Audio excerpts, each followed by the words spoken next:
Merhaba arkadaşlar, mutfağıma ve kanalıma hoş geldiniz. Bugünkü tarifim sadece 300 gram kıymayla patates, köfte, kıyma karışımı bir köfte hazırlayacağız.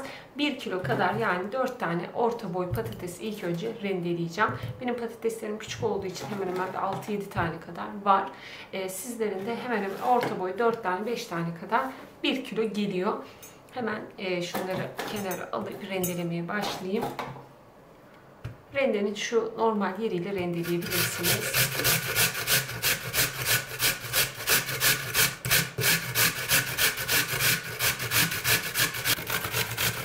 Tüm patatesleri rendeledim. Şimdi bir adet de büyüklerinden soğanı rendeleyelim.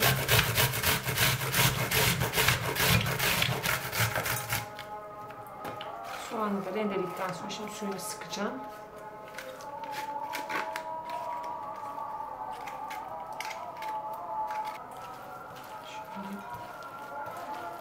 Alıyorum. Hem soğan hem de patatesin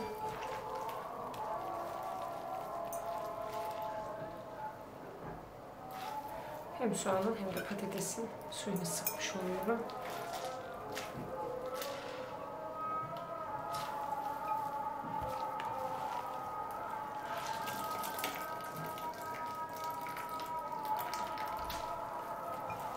Tekrardan bir kere daha şöyle sıkayım.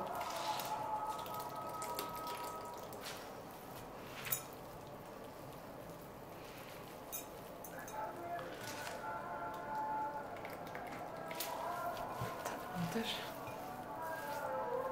Küçük yeriyle bir diş sarımsak rendeliyorum.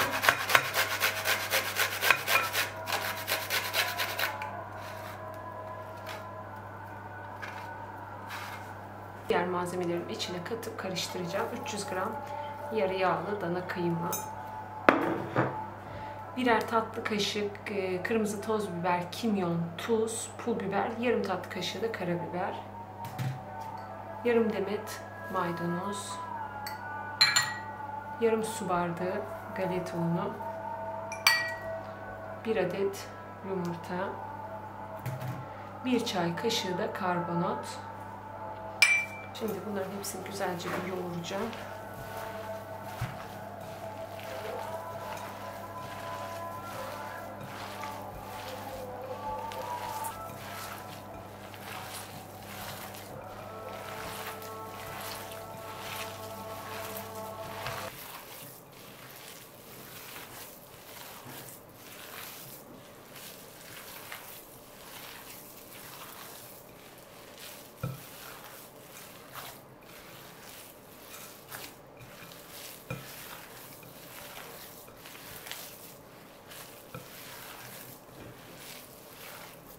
Köfteyi yoğurdum arkadaşlar. Şimdi dolaba kaldırayım.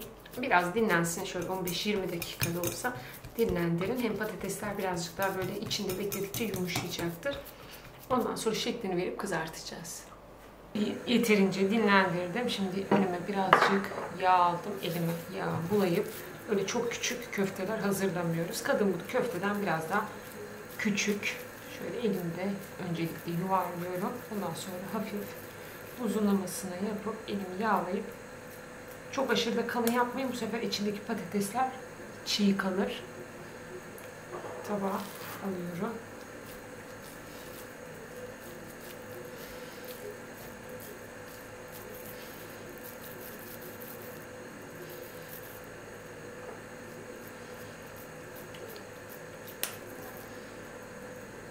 Bu şekilde diziyorum.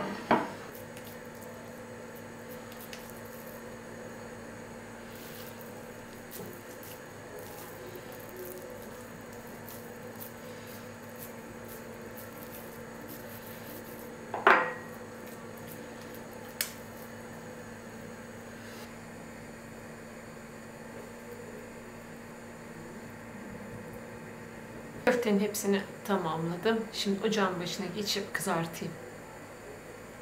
Köfteyi kızartmak için uygun bir tavayı ocağıma alıyorum. Altını yakıyorum. 1 çay bardağından biraz daha az sıvı yağını tavama alıyorum. Birazcık yağda kızartmamız gerekiyor. İçerisinde patates olduğu için altında orta ateşten biraz yükseğe getirin. Çok aşırı yüksek açarsanız direkt içini çiğ bırakırsınız. O yüzden şöyle en büyük ocağımın En yükseğinden birazcık kısıyorum. Yağ ısınana kadar bekliyorum. Yağ ısındıktan sonra şimdi köfteleri güzelce kızartacağım. Biraz altını kısayım.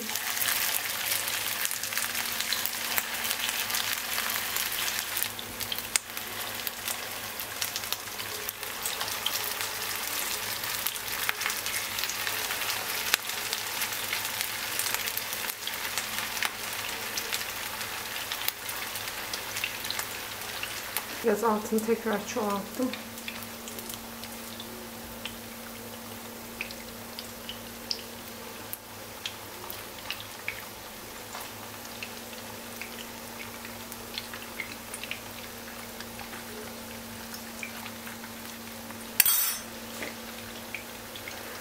Sakın altını birden yükseğe açmayın arkadaşlar. Böyle ara ara kısıp çoğaltın. O şekilde kızartın. Yoksa içindeki patatesler çiğ kalır.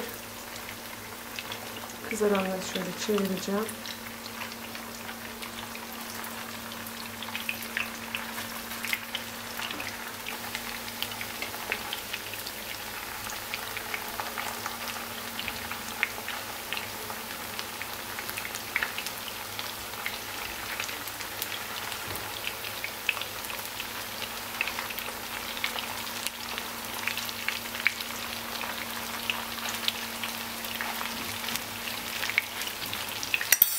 Kızartırken biraz da şöyle tuz serpeceğim.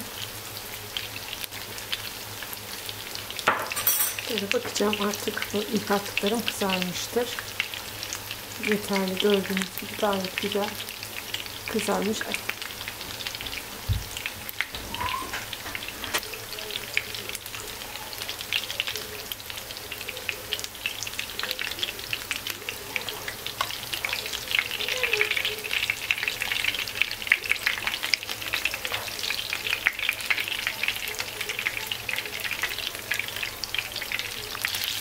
Müthiş bir şekilde kızarmış.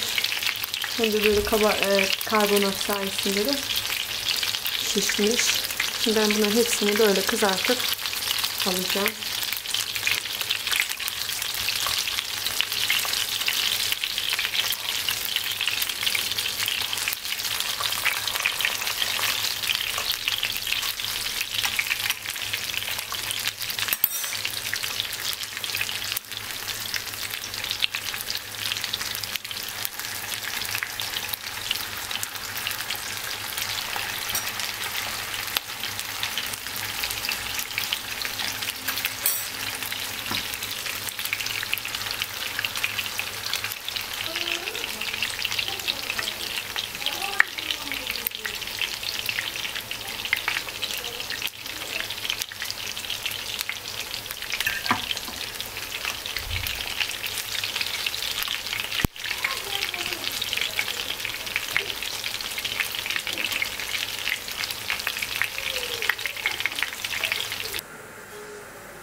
Köftelerin hepsini kızarttım. Görüntünün güzelliği çok harika arkadaşlar. Mutlaka sizlerin de denemesini tavsiye ediyorum. Müthiş güzel. 300 gram kıymayla neredeyse bir 6 kişiye kadar yeterli bir köfte hazırladık.